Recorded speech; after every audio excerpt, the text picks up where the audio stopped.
2024 is gone. See ya. Who is she? 2025 is here. So let's talk some goals. As someone who has set a very lofty goal for myself in 2024, but did actually achieve it, I do feel authorized, a little obligated almost, to tell you what I did, so that hopefully you can use some of those tactics to attack your 2025 goals. Most of mine are surrounding health and fitness, but you can really apply these to anything. Also, welcome back to my channel. For those of you who are new here, my name is Johanna Mar, and I lost 100 pounds this past year, and I've been documenting my journey on how I did that and my life since then. So whether your goal is to lose weight, exercise, improve your health in general, or anything else really, I think that these tips and tricks can really help you get there. With the new year, a lot of us set New Year's resolutions for ourselves. I've done it every single year. Something that a lot of us also do with New Year's resolutions is give up on them pretty quickly into the new year, which I have also done several times. So mostly that had to do with just not being organized, not setting achievable goals, not setting measurable goals for myself, and just really having no organization surrounding these goals in general. Number one thing to do, write all of your goals down and then display them in a place that you're going to see them the most often.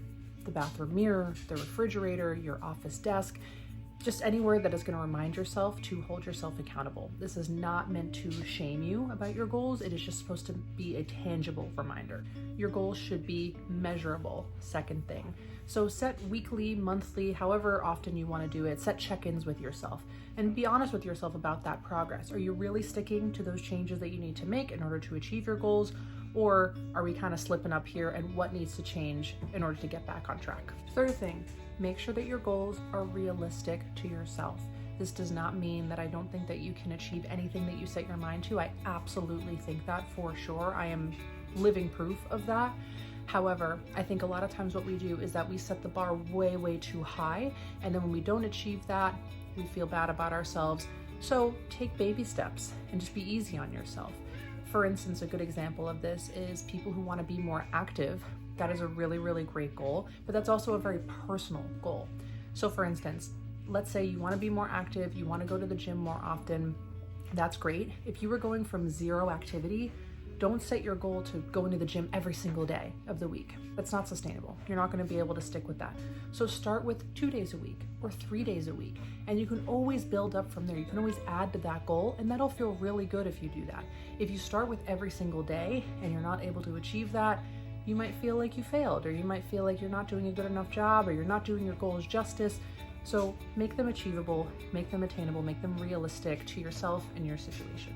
Fourth thing, sometimes we have several New Year's resolutions or just things that we want to change in general, and that's awesome. You know, the more the merrier. There's always something to work on for sure. But don't overwhelm yourself. Don't add too many things onto your plate. Just focus on a couple of things, or maybe even just one thing at a time. And something I think we also don't realize about New Year's resolutions is that yes, they can start on the first day of the year, but also you can take some time and you can set those goals and maybe start in February or start later on in the year when it works for you. It doesn't mean the whole year is ruined because you haven't started on January 1st. So just keep that in mind as well. Fifth thing that you could do is tell your friends and family about what your goals are so they can hold you accountable. If they are going to shame you or make you feel bad about hitting your goals, or if you have a slip up, they're not going to make you feel good about it or support you, maybe don't tell them. But if you have some really supportive people in your corner, that can only help you. The sixth and last thing that I can tell you to do is be easy on yourself. Change is progress, and it takes a long time to achieve the things that you want to achieve.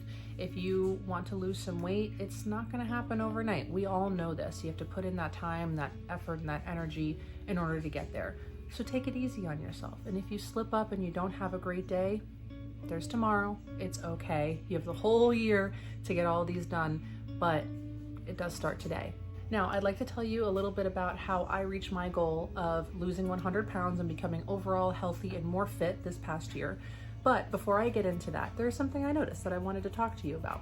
A lot of you watching this video right now are not subscribed. What's up with that? That's a little weird.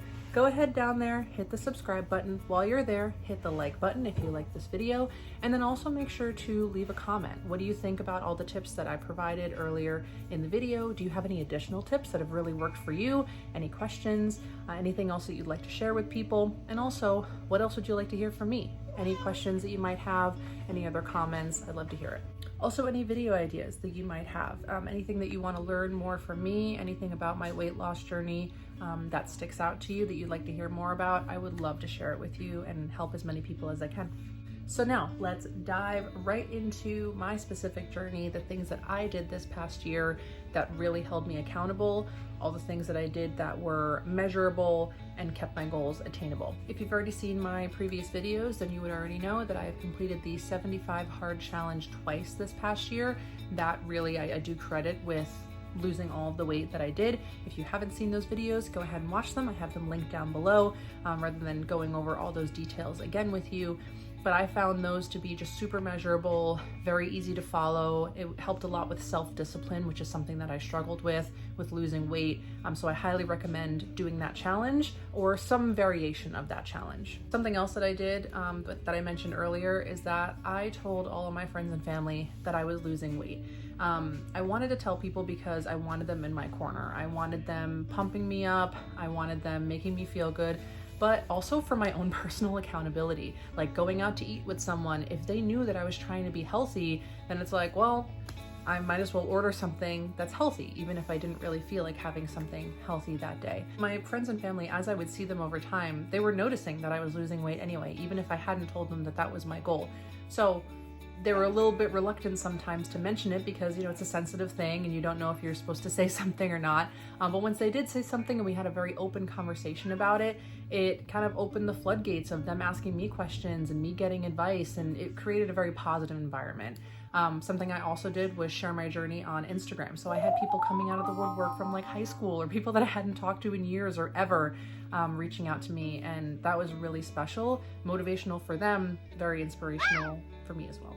A year is a long time, but something that helped me as well was just keeping my eye on the prize. I know that sounds so simple, but every single time I wanted something sweet, or every single time I didn't want to go to the gym, or something that was going to set me off track, I actively thought about the feeling that I wanted, the health that I wanted, and did those things that I want align with that ultimate goal? If the answer was no, I had to be strong and just move past it. It is totally okay to give yourself a break and indulge in things every so often if that is what works for you. I know people who eat healthy throughout the entire week and then they have one cheat meal or one cheat day even where they indulge in some of the things that really make them happy. Do that. If that is what's going to make you happy, then do that. That is something that I didn't really do this past year. I wanted to be really, really strict with myself because for me personally, it's a slippery slope. If I have something sweet, I am going to want the entire cake. So I just knew that for me, that's something that I couldn't do. But if that's what's going to work for you and make this journey a happy one for you, do that. So those are the tips that I have for you and some of the things that will help you lock in for 2025. If you have any additional comments or questions, please leave them down below and I will answer you as soon as possible. But I thank you so much for watching and I wish you a lovely day.